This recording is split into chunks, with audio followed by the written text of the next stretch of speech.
TMI show. Some conspiracies have come true, right? It seems like a lot more are than ever, you know? And it's annoying. The term conspiracy theory is the greatest conspiracy itself. Totally. Because it's like, oh, people are starting to find out some truth of some evil things we did.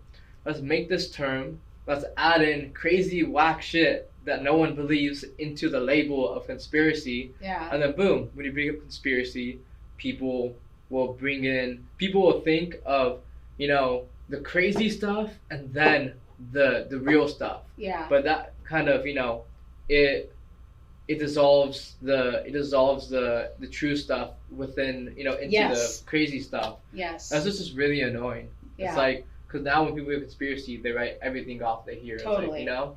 But like a lot of like, you know, the 9/11, so many conspiracies that like, there's so many things that's weird. Like the owner of the building got a huge cash out. Yeah. Because he got like terrorism insurance. Yeah. He didn't show up for work that day and he never missed work. Yeah. Like there's so many like small things. Yeah. That it's just like, wow. Do you want to talk a little bit about conspiracy? Sure. Okay, so I have a few written down. Just talk about whichever ones that, you know, most intrigue you. Yeah. There's Watergate, which is Nixon, Iran-Contra, Reagan, Operation Mockingbird, which is Cold War propaganda. Yeah. Operation Paperclip, which is the Nazi coming into NASA, and, you know, us obtaining scientists. Yeah. MK Ultra, mind control with hallucinogenic substances. JFK assassination. So, whichever ones you kind of, you know, vibe with. Well, you may know more than me about these because I mean, I know a little bit about the MK Ultra and mind control because right now I'm actually going through the Monroe tapes, the Monroe Institute tapes. Mm-hmm. I don't know if you've heard those. Oh my God, it's so fascinating. Yeah, because the Monroe Institute is still ongoing in Virginia. I wish I would have known about this when I was younger. I would have been way into this. But I think the CIA was heavily involved in using and experimenting with hallucinogenics and MK Ultra for the government. I don't know. Expand on what you know. Well, okay, so it was maybe right after the Korean War? Yeah. Okay, so after the Korean War. So pretty much what I don't know a ton, so sorry. But so pretty much we get back, the war ends and we're getting back our prisoners that were in Korea. But a certain percentage of them, more than we like, they said, no, we're going to stay here. We want to stay in Korea. And we were just shocked. We were like, why would you want to stay there? And the people who came back were a little off.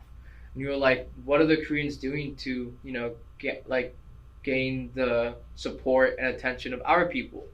So we started believing that they were using some kind of techniques to manipulate or control people without them knowing. And we realized, oh, they're using substances to break people's minds and then remold them. Yeah.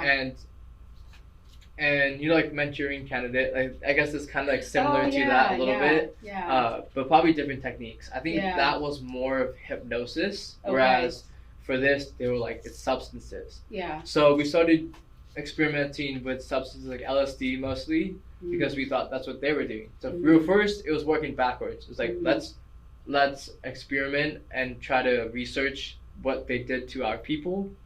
And then they were like, wait, this is actually kind of crazy. Let's like use this ourselves to give ourselves an advantage.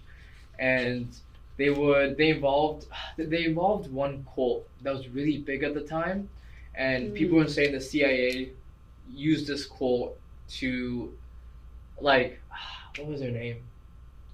I don't know. It's a really popular cult that they used to get people to experiment. They would experiment like at brothels where they'd get the prostitute to spike the person's drink, and there would be like a one-way mirror, so they could watch how it affected people, and they can't see on the other side the people inside. Yeah. So they did a lot of crazy stuff to understand how these substances can be used to like brainwash people, pretty much.